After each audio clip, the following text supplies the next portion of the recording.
What's up, YouTube? It is a hot Friday here at Grassroots, and as you can see, Miss Cameron has jumped in the pond again. Can't keep her out of this thing, but she's in there for a reason, and we've got a little bit of problem with our lily pads. So kind of neat how this creature functions, but not something we want in our pond.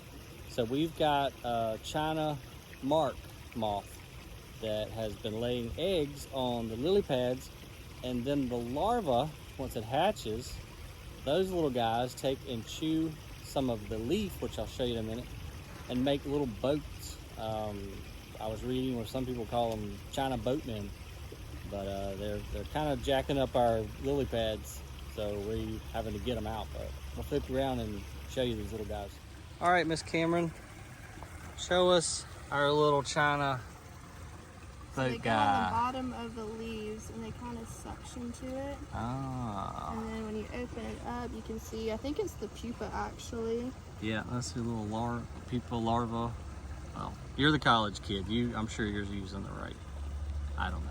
Whatever it is, we got to kill it because they're just going to multiply, and they have really done some damage in our pond. I mean, we've had to cut off a lot of pads because you can see what they do. They chew off a little half moon out of the leaves. You got one? Oh yeah. So I guess the moth lays them on the top, huh, Kim? And then they hatch? I'm not actually quite sure. I would think she probably just lays them on the top and then they make their little boat. It's so bright. Hopefully yeah.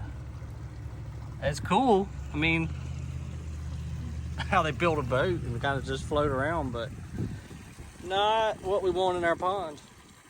And I like your hat. Thank you. By the way, that is really cool. There's another. They're everywhere. This one's still kind of in like the cocoon, like it's not out of it yet. Yeah. Okay, well, we're just gonna have to go through here, and there's another one, and another one, and another one. They are just everywhere. So we're gonna go through here and just prune them and squish the little guys and try to get rid of them. But a lot of little boats are floating in this floating pile of debris here. So we're gonna have to scoop that out and get this pond cleaned out. But we got our #1 aqua lady on it, so she'll get them taken care of, right, Cam? Right, maybe. All right, so we're gonna get back to work here, and we'll let you guys know how we come along here in the next few days or a week or so.